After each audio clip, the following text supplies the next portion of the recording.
Elle a marqué toute une génération par son charisme, sa présence à l'écran et ses personnages forts. Dans le paysage du cinéma et de la télévision camerounais, une étoile brillait d'une lumière particulière. Cette étoile s'appelait Céline Orgel Kensop, mieux connue du public sous le nom de Mamiton. Actrice, productrice et militante, elle a su conquérir le cœur des spectateurs par son talent, sa détermination et son engagement. Aujourd'hui, nous retraçons le parcours inspirant de cette femme exceptionnelle, de ses débuts modestes à son ascension fulgurante dans l'univers artistique africain. 1. Les origines et les premiers rêves. Céline Orgel Kensop naît le 4 mai 1970 à Loum, dans la région du littoral au Cameroun. Petite, elle rêve de devenir infirmière sage-femme, une vocation qu'elle chérit profondément.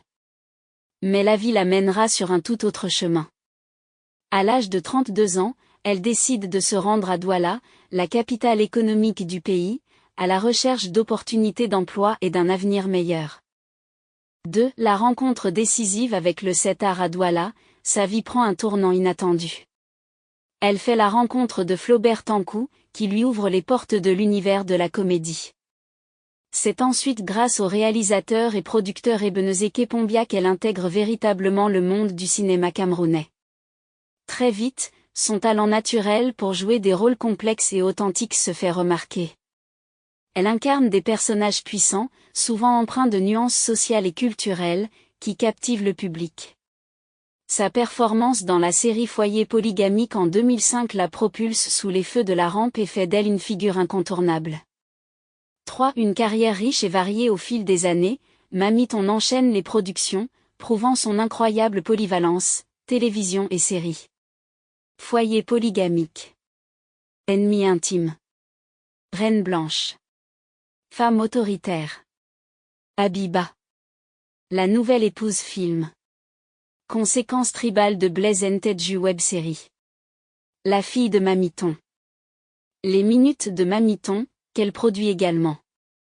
Brillante comédienne, elle étonne par sa capacité à donner vie à des personnages authentiques, souvent inspirés de réalités sociales fortes. 4. Les distinctions et la reconnaissance. Son travail est salué par le public et par les professionnels du milieu.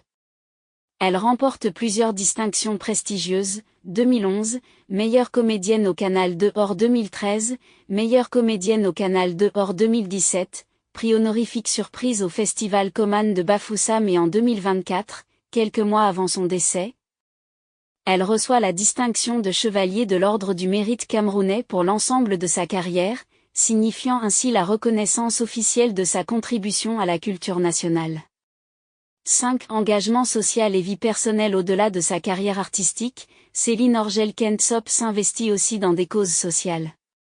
Elle devient ambassadrice de l'Association des personnes préférées, organisation qui milite notamment pour les droits et l'accompagnement des personnes victimes d'amputation, aux côtés de sa fille Mirette, fondatrice de l'association. Mamiton était également une mère dévouée, elle laisse derrière elle 4 enfants et 6 petits-enfants, ainsi qu'un héritage culturel indélébile. 6. La fin d'une grande dame. Le 4 septembre 2024, le monde du cinéma camerounais est frappé par une immense perte. Céline Orgel Kensop décède à l'hôpital général de Douala des suites d'un accident vasculaire cérébral hémorragique, à l'âge de 54 ans. Sa disparition suscite une vague d'hommages au Cameroun et au-delà, de la part de collègues artistes, de fans et de personnalités culturelles, qui saluent une femme au grand cœur et à l'immense talent. Conclusion. Céline Orgel Kensop, alias Mamiton, restera à jamais gravée dans les mémoires comme une actrice emblématique du cinéma camerounais. Partie d'un rêve d'enfance pour embrasser une carrière d'actrice, elle a conquis les écrans par sa présence, son authenticité et sa passion. Son parcours est une source d'inspiration, une preuve que la persévérance, le courage et l'amour de l'art peuvent élever des destins exceptionnels. Aujourd'hui encore, son héritage artistique continue d'influencer et d'émouvoir ceux qui découvrent ses œuvres, et sa légende, elle, ne mourra jamais.